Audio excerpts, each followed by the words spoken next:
Boa tarde a todos, então. Vamos continuar aqui na nossa toada, falando sobre registro de imóveis, os tópicos principais do nosso edital aqui para o estado de Santa Catarina. Nós temos também um tópico específico sobre georreferenciamento, tá?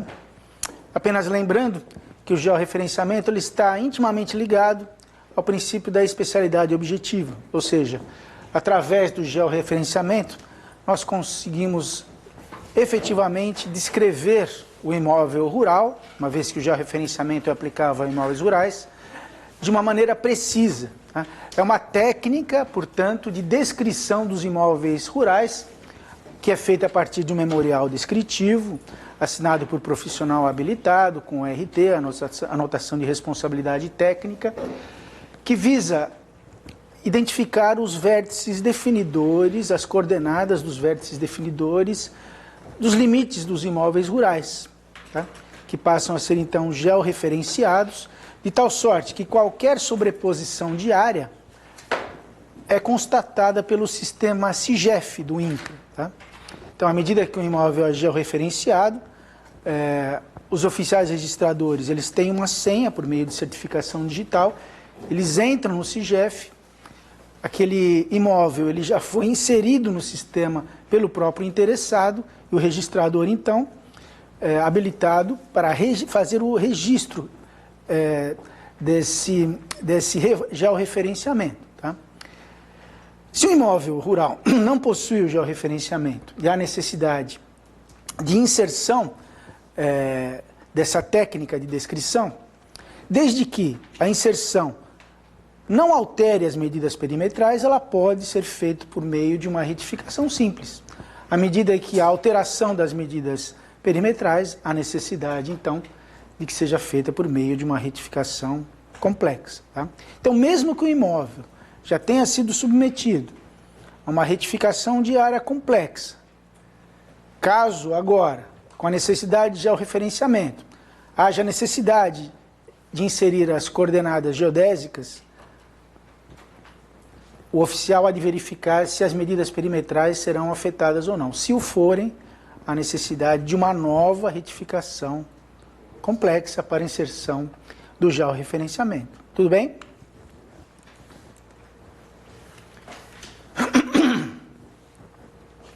O georreferenciamento, portanto, ele visa fazer um retrato fiel da propriedade rural. E, na realidade, não é, ao fim e ao cabo, se pretende, no futuro, que toda a propriedade imobiliária esteja georreferenciada, não é? Propriedade imobiliária rural.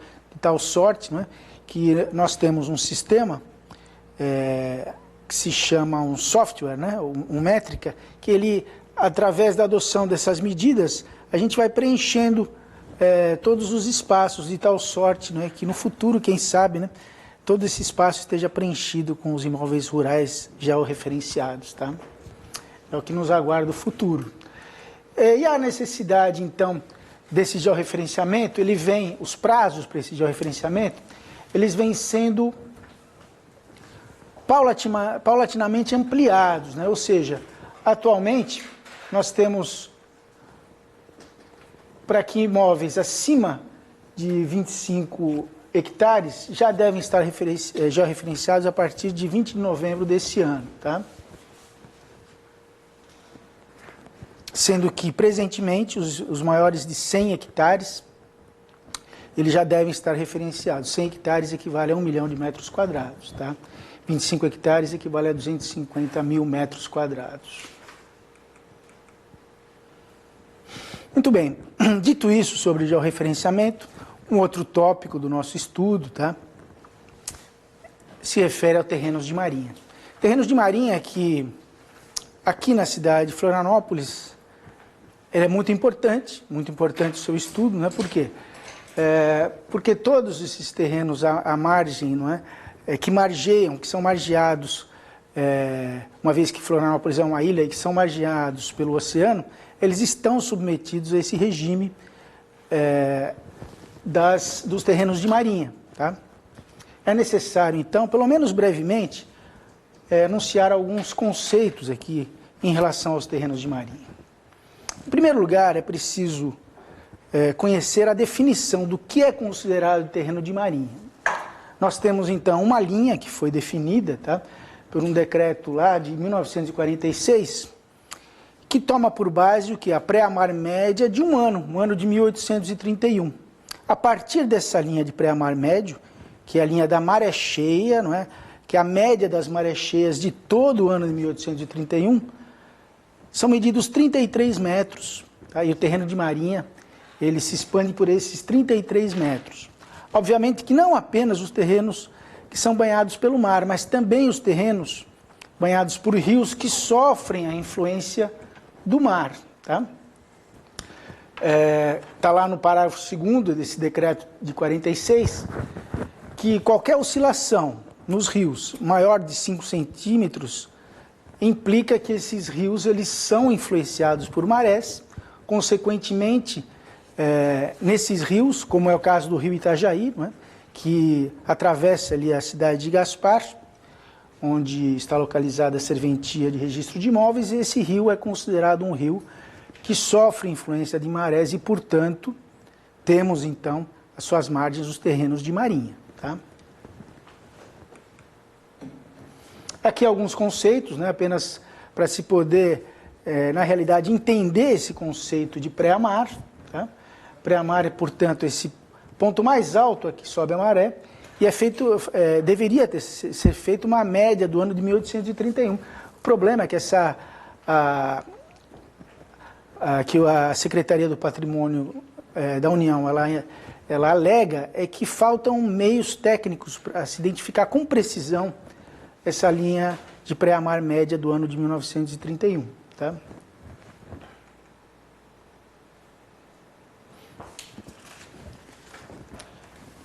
Os terrenos de marinha, como os senhores sabem, pertencem à União, tá? E é permitida, portanto, a utilização por terceiros mediante determinados instrumentos. E o instrumento, né, mais conhecido é o instrumento da enfiteuse, ou do foro. Tá? Essa enfiteuse dos terrenos de marinha não sofreu qualquer influência da extinção das enfiteuses no Código Civil, uma vez que é expressamente excepcionado. Tanto é que novos terrenos de marinha, em função da legislação atinente, novos foros podem ser instituídos em terrenos de marinha, em razão da legislação específica atinente aos terrenos de marinha. O nosso edital também fala em terrenos alodiais. O que são terrenos alodiais? São aqueles que estão contíguos aos terrenos de marinha. São terrenos de particulares, portanto, que confrontam com os terrenos de marinha. Tá? Esse é o conceito dos terrenos alodiais. Tá? O objetivo dos terrenos de marinha, ele foi idealizado na época, né? Por quê? Porque, na realidade, deveria servir para a segurança. Tá? Porque os terrenos de marinha eles são próprios para movimentos militares, e foi essa a ideia que na época, não é? E que hoje, na realidade, se formos analisar o Instituto dos Terrenos de Marinha, já não faz muito sentido. Né? Primeiro, porque se nós efetivamente conseguíssemos medir com precisão essa pré-amar do ano de 1831, em função das alterações climáticas no planeta inteiro, não é? Chegaríamos à conclusão que os terrenos de marinha, ou pelo menos a maior parte deles, já estaria submerso. Tá? Por quê? Porque há uma tendência, né? Uma tendência de que esses terrenos de marinha sejam cada vez mais invadidos, não é? Pelo mar, em função das mudanças climáticas e do degelo das calotas polares. Tá? Então essa é uma questão muito controvertida. Né? Por quê? Porque a SPU ela tem uma tendência a cada vez a avançar mais essa medida de limite inicial dos terrenos de marinha. Para quê? Para que ainda existam os terrenos de marinha. Tá? Então, nesse material que foi fornecido, os senhores poderão verificar que a SPU, contrariando, aliás, os seus próprios pareceres, ela tem tomado como limite, a partir do qual é medido o terreno de marinha, que se chama de linha Jundu, que na verdade equivale a essa linha de Restinga. Tá? E que, se for analisado, é uma linha que está muito além daquela linha do pré-amar de 1831. De qualquer sorte, essa é uma controvérsia que acaba realmente incidindo sobre essa questão dos terrenos de marinha, a exata definição e a partir de que parâmetro será realmente medido esses 33 metros para efeito da medição do terreno de marinha. Tá?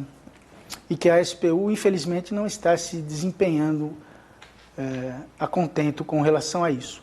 A SPU, portanto, tem demarcado esses terrenos de marinha a partir dessa chamada linha Jundu, ou linha de Jundu, que é a linha de vegetação. Obviamente, em prejuízo de quem? Dos terrenos alodiais aos terrenos de marinha. Tá?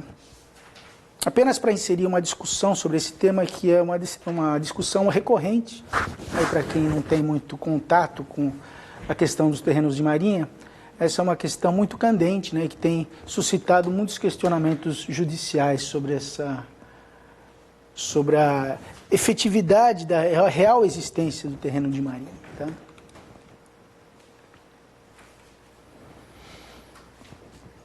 Portanto, o aforamento, a enfiteuse, é o meio pelo qual terceiros podem, então, utilizar esses terrenos de marinha. São contratos de aforamento, tá? Contratos que são feitos pela União e por terceiros, que então podem se utilizar dessas áreas de marinha. Uma pergunta que eu já vi em concursos públicos é o seguinte: o terreno de marinha, ele é usucapível? Ou seja, ele pode ser objeto de uso capião? Em princípio, a gente tende a dizer não, obviamente. Por quê? Porque pertencem à União. No entanto, há que se ponderar nessa resposta que o domínio útil, ele pode ser usucapido. Tá? O terreno útil, a utilização desse terreno de marinha, ele pode ser usucapido. Se for objeto de uma enfiteuse, por exemplo, aquela área, ela pode ser usucapida por terceiros. Não o domínio direto, obviamente. A União não vai perder a propriedade dos terrenos de marinha por uso capião. Mas aquele enfiteuta, aquele que ocupa, por meio de contrato com a União, esses terrenos de marinha, que paga o foro, esse poderá perder, não é, o seu domínio útil pela uso capião. Tudo bem? Além da enfiteuse, né, existe um outro regime também aplicável aos terrenos de marinha, que é um regime de ocupação. Aqui nós temos um outro regime totalmente diferente, não é? Por quê? Porque na enfiteuse nós temos um contrato que é feito entre a União e aqueles que utilizam o domínio útil, e na ocupação não, nós temos uma mera tolerância. E a partir dessa mera tolerância, a União pode, por ser um ato administrativo unilateral, ela pode a qualquer momento, né, acabar com essa brincadeira e emitir-se na posse desses terrenos então ocupados, tá? Em princípio. Ok? Então, basicamente, são dois regimes pelos quais os terrenos de marinha podem ser utilizados. Um é o regime de enfiteuse, o outro é o regime de ocupação. O edital também fala da Lei 9.636, tá? Que foi modificada pela Lei 11.481. Essa lei trouxe algumas alterações importantes, entre as quais a constituição de novas enfiteuses em terrenos de marinha, tá? Dando, claro, preferência a eventuais ocupantes, mas caso esses não tenham interesse, podem ser constituídas novas enfiteuses. Então, a enfiteuse, né, que muitos acreditavam que já tinha sido extinta, né, com o Código Civil, na realidade, no âmbito dos terrenos de marinha, dessa legislação especial, nós temos, portanto, a possibilidade de novas enfiteuses, né, sendo criadas no nosso ordenamento jurídico. Tá?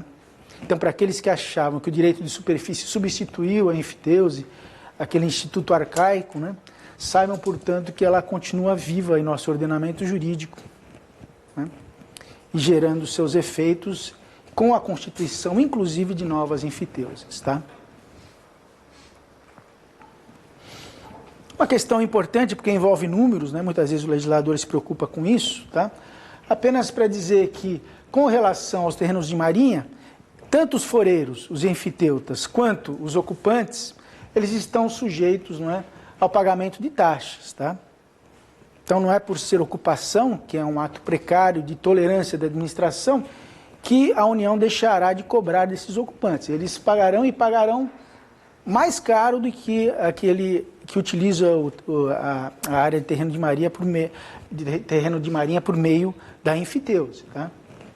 Essa taxa de ocupação ela vai variar de acordo com a localização do imóvel de 2% a 5%, enquanto a taxa de utilização de terreno de marinha decorrente de foro é de 0,6%. E ambas, em caso de transferência desse domínio útil ou desses direitos sobre a ocupação, estão sujeitas à incidência de um laudêmio de 5%. Tá? Esses números talvez sejam importantes. Então é isso basicamente que eu acho de importante com relação aos terrenos de marinha. Tá? Essa questão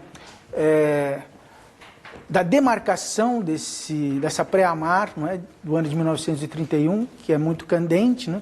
E a questão também das taxas incidentes e dos regimes de ocupação do terreno de marinha por terceiros. Tá? É possível a cessão gratuita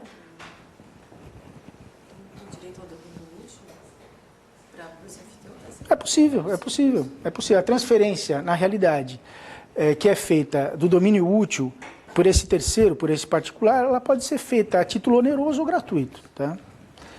De qualquer sorte, sendo a título gratuito ou oneroso, terá que pagar o laudêmio. Tá?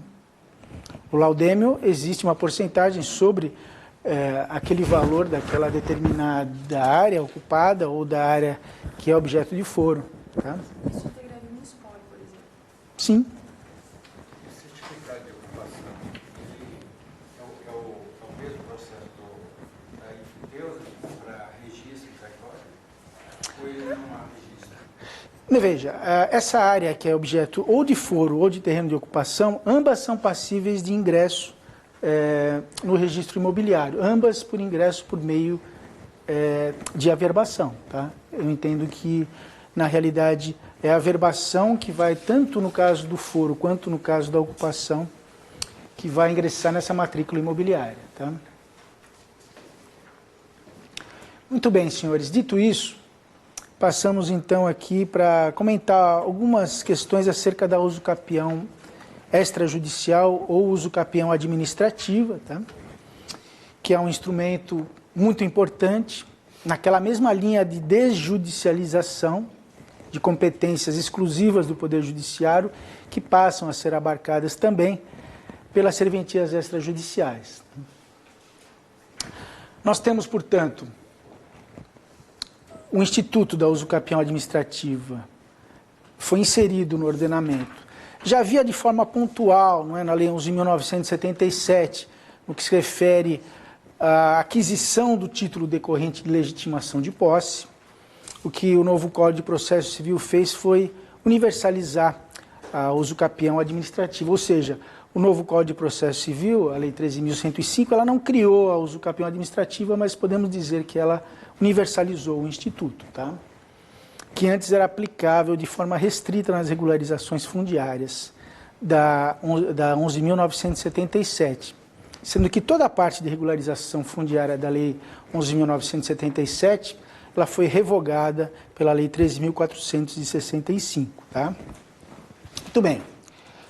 No que se refere, portanto, à usucapião administrativa, o novo Código de Processo Civil ele acabou inserindo um dispositivo na Lei de Registros Públicos, que é o artigo 216-A, onde nós temos ali a caracterização, portanto, desse instituto. Tá?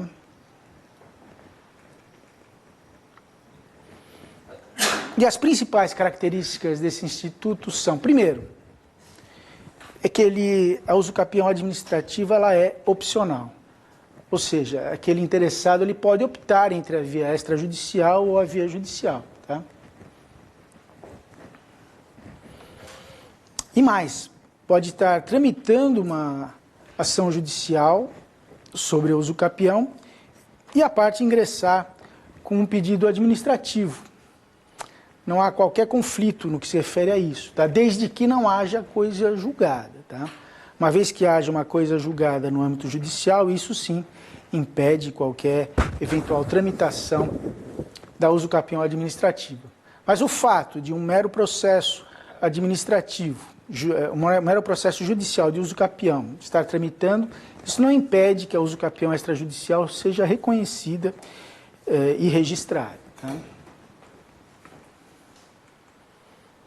Nós temos também como característica a dispensa da homologação judicial, ou seja, todo o procedimento ele corre. Existe uma controvérsia se o Ministério Público deveria ou não se manifestar. Parte da doutrina entende que o Ministério Público deveria se manifestar, mas o fato é que o artigo 216A não se refere ao Ministério Público. Tá?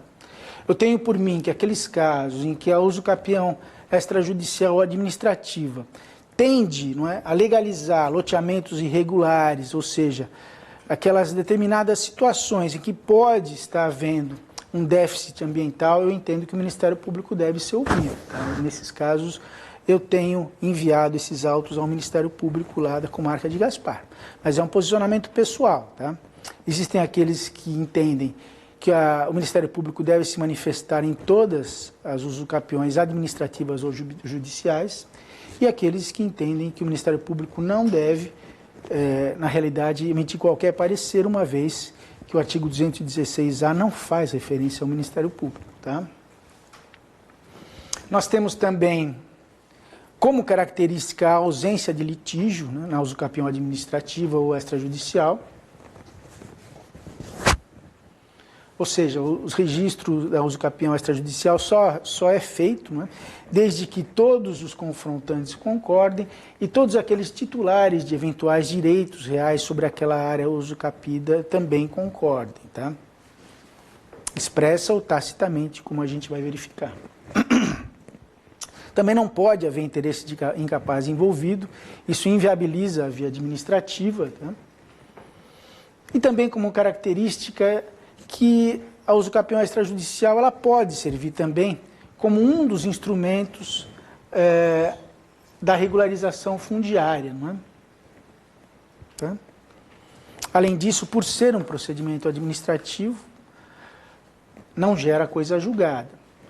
Assim, uma usucapião extrajudicial ela pode ser tranquilamente revertida, né, no Poder Judiciário. Tá? Aquele que perdeu a propriedade, vamos dizer assim, pela inércia, numa usucapião extrajudicial, poderá reverter essa decisão judicialmente, tá? Uma vez que a usucapião extrajudicial não faz coisa julgada.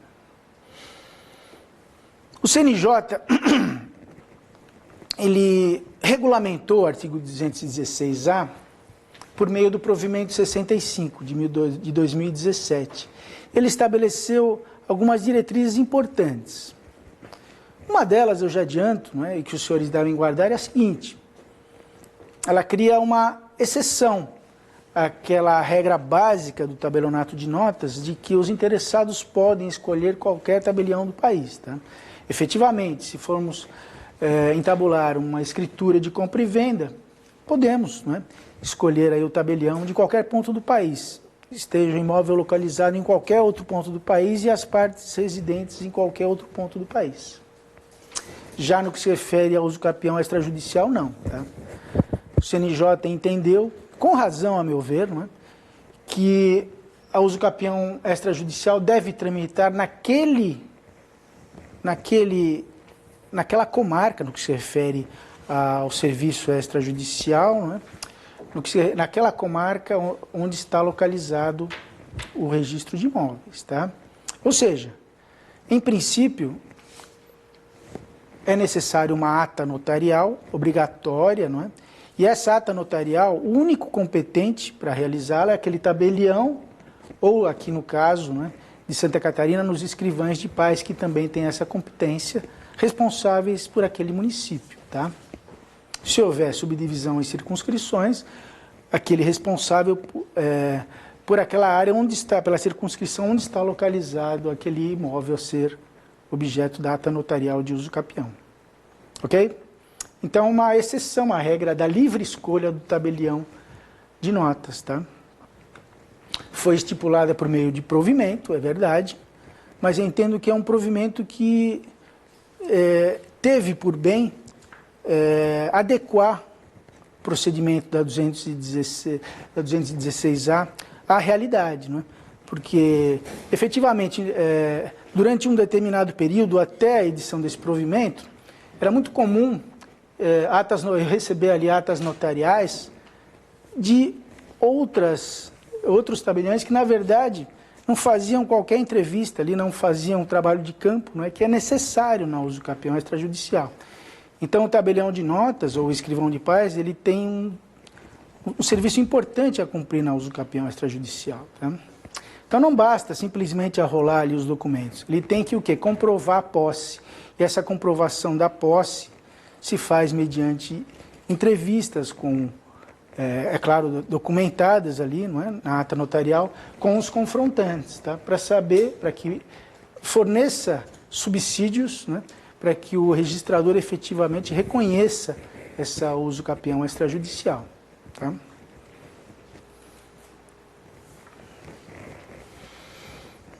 O provimento 65 também tem um dispositivo importante, que é o seguinte: no artigo 13, parágrafo 2º, ele diz que, em resumo, a ata notarial e o procedimento de usucapião extrajudicial ele não pode ser utilizado para quê?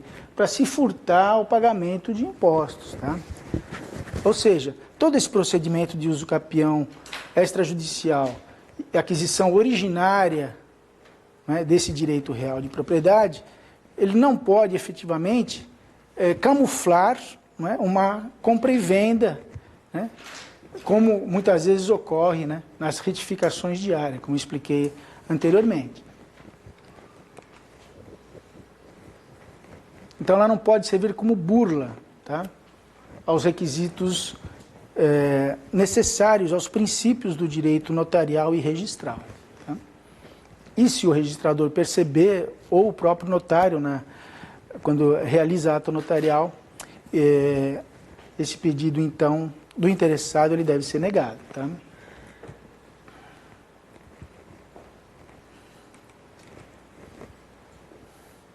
A questão do Ministério Público, tá?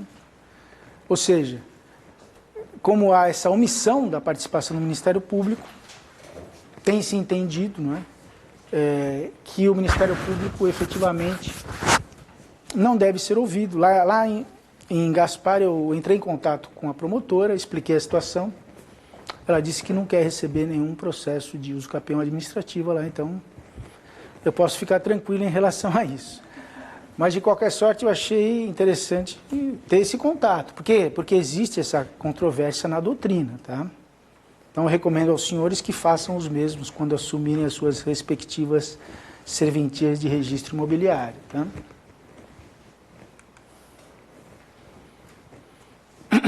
Muitos na doutrina defendem essa manifestação do Ministério Público. Tá?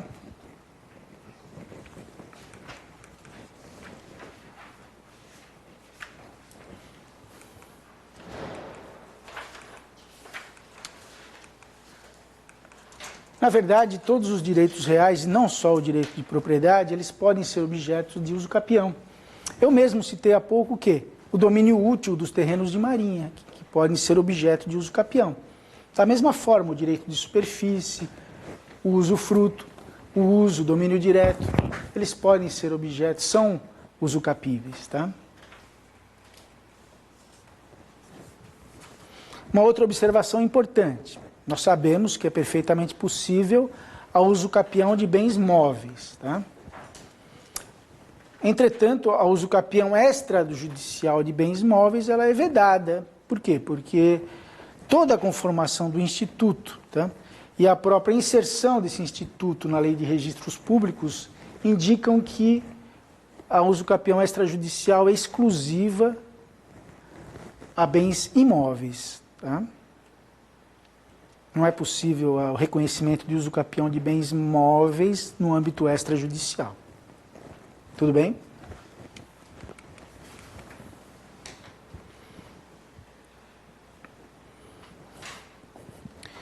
Com relação ao imóvel clausulado, com cláusula de inalienabilidade, empenhorabilidade, há que se diferenciar. Quando essa cláusula é estipulada atendendo a interesse privado, não é?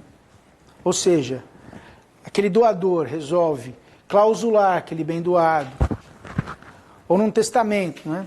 Aquele autor da herança resolve clausular determinados bens objeto do testamento, essa clausulação ela não impede eventual uso capião. Tá? Por quê? Porque ela tende a interesses privados. Tá?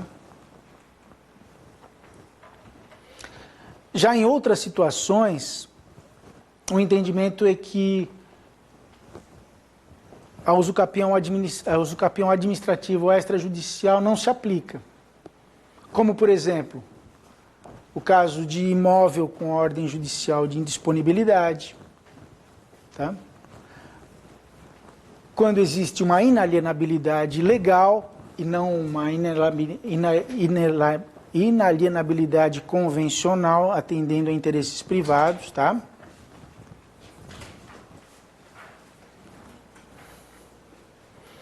Assim como ocorre também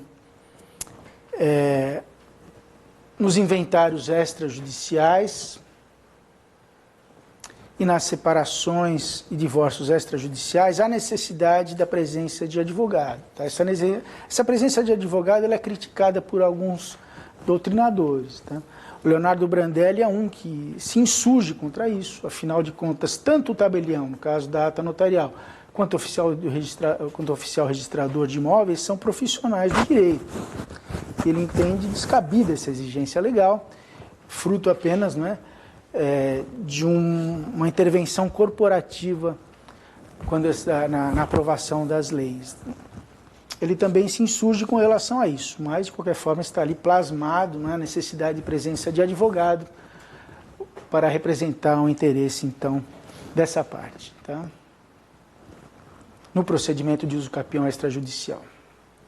Professor, mas a presença do advogado é só no registro de imóveis ou no tabelionato?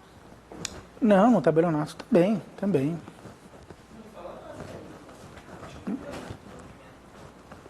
Tem uma norma específica para CJ? Precisa dar uma olhada no provimento, não estou com o provimento aqui, mas em princípio, tanto no tabelionato, na realização da ata, quanto no registro de imóveis, é necessária a presença do advogado. Tá?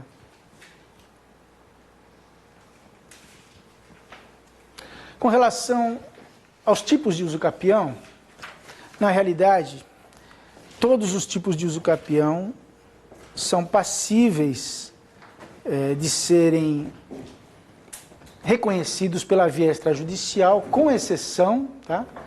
Com exceção da uso capião familiar, que é o uso capião por abandono de lar e que tem um prazo de 2 anos, né? Esse instituto novo. Por quê? Porque a uso capião familiar ela depende de uma prévia sentença judicial que reconheça esse abandono de lar, sem a qual eu entendo que não é possível o reconhecimento da uso capião familiar na via extrajudicial. Desde que haja, não é, uma manifestação judicial reconhecendo esse abandono de lar, eu entendo possível, sem o qual, não.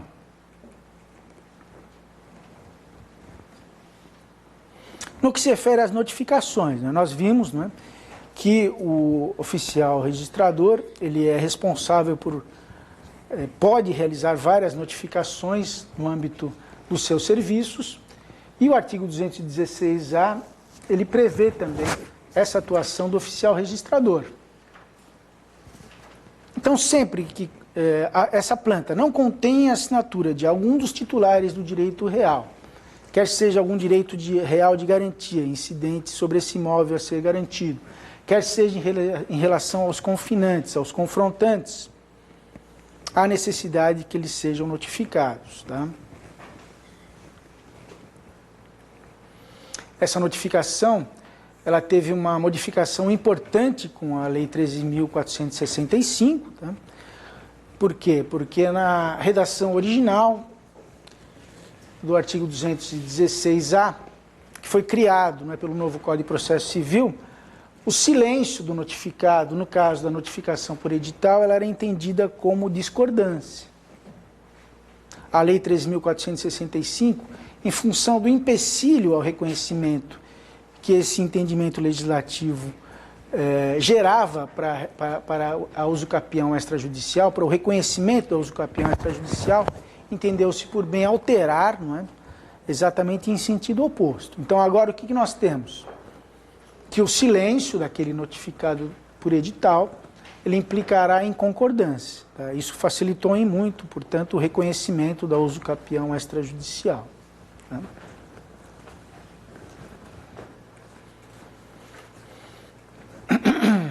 Não há prazos diferenciados para as fazendas públicas. Tá? O entendimento também majoritário é de que os prazos eles são em dias corridos, ele não se dá em dias úteis, tá? Mas isso ainda está sujeito a discussões, porque não está claro, quer no provimento do CNJ, quer no artigo 216-A.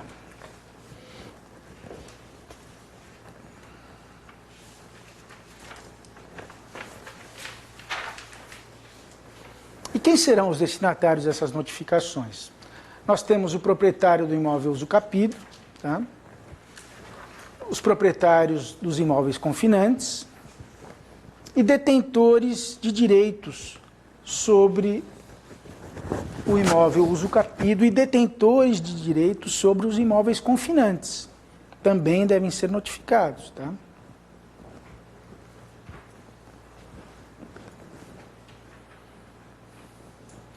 Então, vamos supor alguém que tenha direito de seja credor fiduciário de uma matrícula confrontante. Ele pode se sentir prejudicado com o reconhecimento de uma usucapião extrajudicial, de um imóvel confrontante, daquele a qual ele detém o crédito. Por quê? Porque ele pode entender que que estaria sendo lesado, por isso que eles devem ser notificados. Tá? Além disso, os entes federados, todos os entes federados são notificados também, e terceiros interessados. Tá? Essa notificação dos terceiros interessados é sempre feita por edital.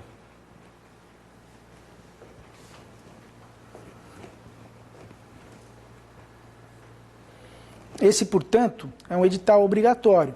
Enquanto que a notificação por edital, nas outras situações, ela ocorre apenas em caso de não manifestação espontânea, não é?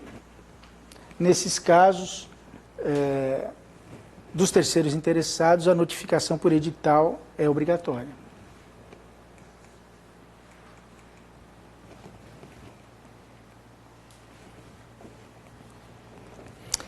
Se algum dos entes federativos, né, ele for contrário à realização, contrário ao procedimento após notificado, esse procedimento ele deve ser encerrado, tá? Sem maiores discussões, e deve ser enviado ao juízo competente.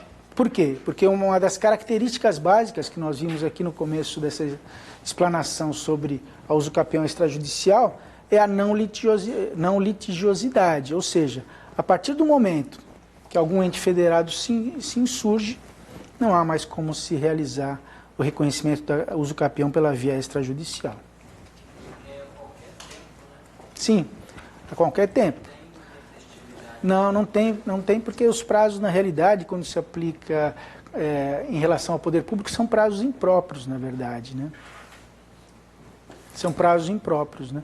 Por quê? Porque aí nós estamos em face de um interesse público em relação ao interesse do particular. O interesse público tem prevalência, tá?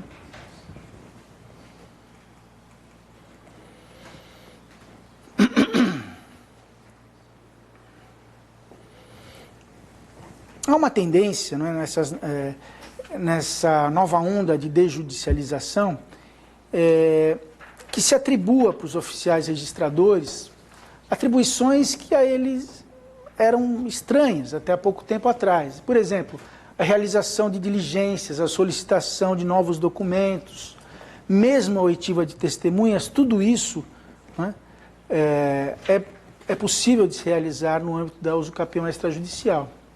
Tá? São atividades novas, né, e que o oficial registrador ele deve estar atento, né, a essas novas atribuições. Pode, inclusive, realizar vistorias. Tá?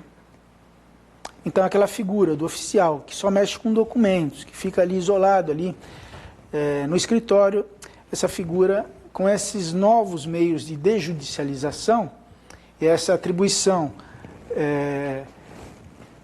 de situações que antes eram exclusivas do Poder Judiciário, né, isso acaba fazendo com que o oficial de registro de imóveis tenha essas atribuições que até então não tinha, tá?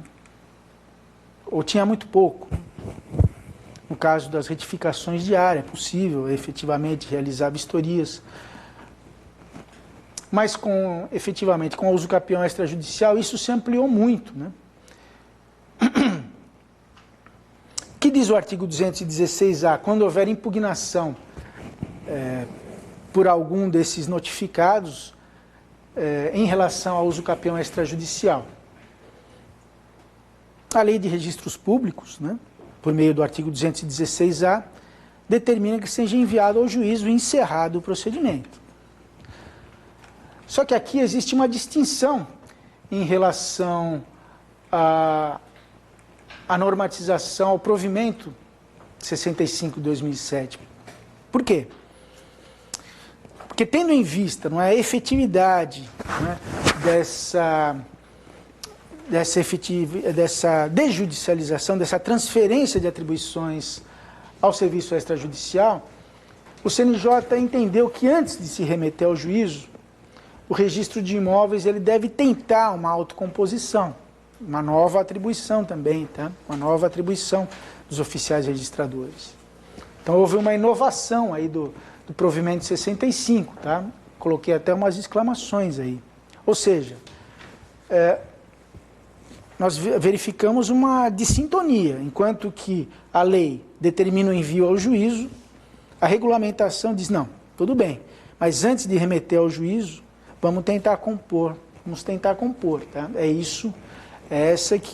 Essa inovação do provimento 65/2017.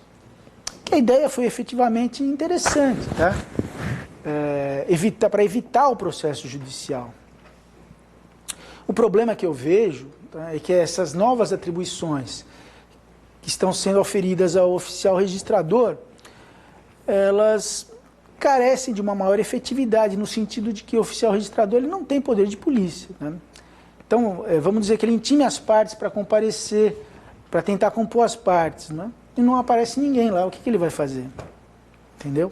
Então, esse tipo de atividade exercida pelo Poder Judiciário, ela, quando você faz uma alteração para atribuição ao serviço extrajudicial, ela carece de efetividade. Por quê?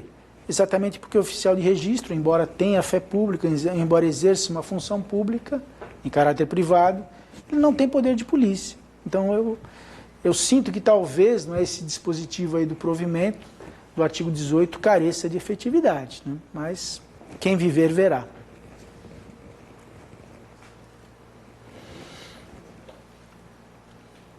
Com relação, então, à concomitância de ações judiciais e pedido de uso capião extrajudicial, a ideia é que, enquanto não proferida a decisão com trânsito em julgado, no âmbito judicial, é possível se realizar a uso capião administrativa ou extrajudicial, tá? É possível que seja analisado isso.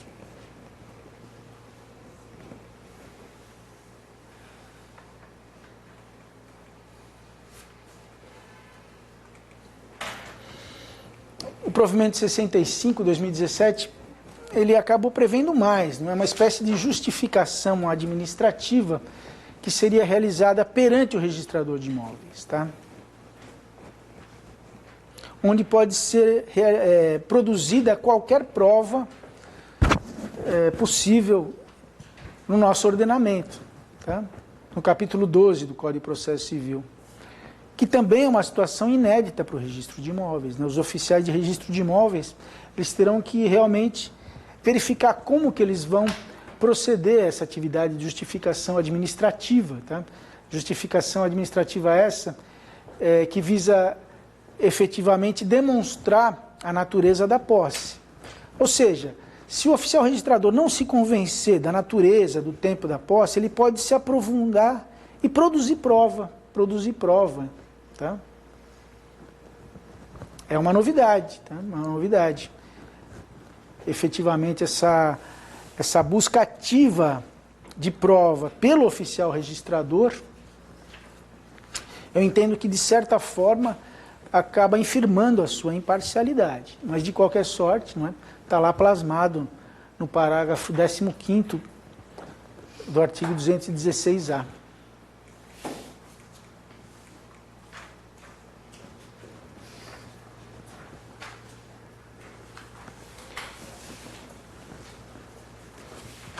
Muito bem. Dito isso, então, a gente pode partir para regularização fundiária, ok? Eu acho que, com relação ao uso capião administrativa, já deu para dar uma visão assim geral, tá? Que é o nosso objetivo, uma visão geral, recordando conceitos, né? E chamando atenção para pontos específicos. Com relação à regularização fundiária, hoje, ela é prevista pela Lei 13.465. Por que hoje, né? Porque essa nova normatização ela veio em substituir integralmente a regularização fundiária prevista na Lei 11.977. Tá? Se eles verificarem, toda aquela seção da Lei 11.977 dedicada à regularização fundiária foi substituída pela Lei 13.465. Tá? Basicamente, trocando em miúdos, o que a Lei 13.465 fez? Ela acabou, em muitos pontos, facilitando, tornando mais simples o procedimento. Recebeu muitas críticas por isso. Porque, vejam, apenas para citar um exemplo, a Lei 11.977 previa como título a ser conferido, não é, aquele que tinha o seu imóvel regularizado, a legitimação de posse. Tá? Sendo que o domínio pleno apenas era conseguido após o período da uso capião, tá? Que foi uma legislação anterior e que previa a uso capião administrativa anterior ao próprio Código Civil, que depois acabou tornando esse instituto mais abrangente. De qualquer sorte, não é? A Lei 11.977 apenas dispunha desse mecanismo, sendo que a Lei 13.465 criou um novo instituto, tá? Um novo instituto, que é o certificado de regularização fundiária, ou seja, por meio do certificado de regularização fundiária, é atribuído propriedade plena, independentemente do período de uso capião.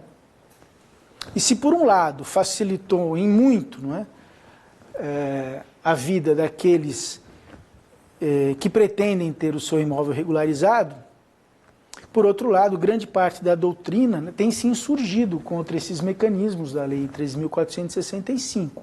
Tá?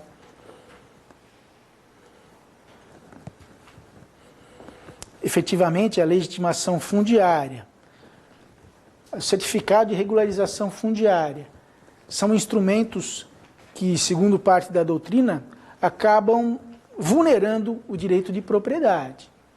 Tá? Mas, sem dúvida, agilizam, eles tornam mais efetivos, tá? Todo o procedimento da regularização fundiária. Vamos, então, dar um ligeiro intervalo de 5 minutos? Qual